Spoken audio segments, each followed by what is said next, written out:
I don't vote personally, and I know that, a lot of friends that I have don't vote. Do I vote? No.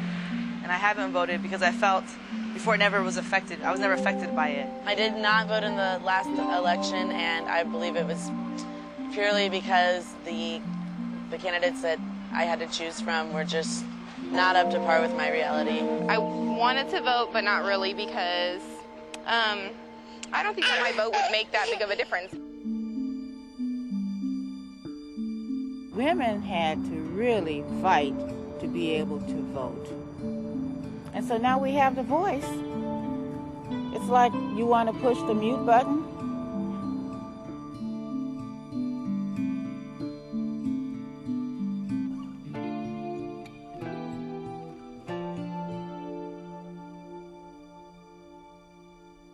I think that's a little shocking.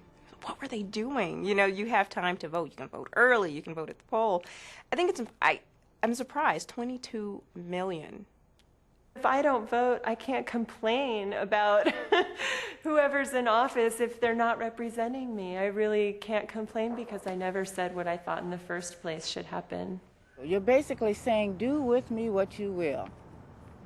And you're talking about total strangers all around this country. You're saying to them, just do what you want and I'll just be happy with it. I'm just going to settle for whatever you think my life should be like. That's what you're saying if you don't vote. There were so many people that came before us who were not able to vote. There were people who actually gave up their lives in order that we would have the right to vote. Women won the right to vote in 1920 with the passage of the 19th Amendment to the Constitution. The margin of victory for the amendment was 1 vote in 1 state legislature. The first time I voted was as soon as I was of age. I'm not going to tell, though. When I was a young child, my mom used to take us with her on voting day into the booth and go, "This is the most exciting day of the year, and this is the most important thing you will ever do in your life." And then we'd watch her vote, and we'd get all excited. And so when I turned 18, I was ready. I don't vote nearly as often as I should, but as an African American and as a female, people fought for my right to vote, and so I think I owe it to them to vote. So you might not be a political person, but maybe you care about health care. Maybe you care about education. If you have children, where are your children going to school and how is your school going to get money?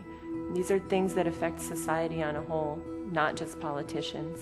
I would love for our district to put out just a little more money for our students, and that happens if we vote and if we get out there and spread the word about things that need to happen in the classroom. The irony of it is, I think if the women who didn't voted, their lives would be so much easier. I mean, there's just so many areas that your child is affected by your voice. And I would hate to see a mother that would not speak up to support what is important for her child. You are there to protect them. Your vote is part of that.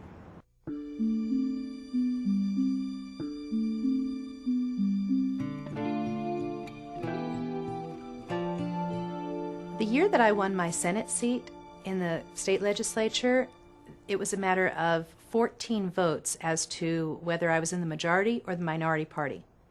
By 14 votes, someone from the other party won his election for state senate. 14 votes. I believe my vote makes a difference, and I'm going to do it. I'm going to go out there and say, you know what? This is what I think, and you have to listen to me. 22 million single women could get together and cast a vote. I think that we could all feel the effects of that. I mean, I'm sure we could. It's a lot of people. One voice may be considered a singer, but lots of voices can be a chorus. We can create a symphony together if we just step forward, do your best, and that's the only way you can hope to change anything. This November, one vote, your vote, could make the difference. I have to say, and even today, I'm just very embarrassed, the fact that I didn't vote last time. Very embarrassed. And it's shameful now. It's shameful for me to say I didn't vote, and to say that 22 million women didn't vote, it hurts. Yeah, I will vote in the next election, but I don't know who I'm going to vote for. So, yeah. Now I see myself as one of 22 million instead of just one. You know, I realize that each one makes up, you know, that 22 million.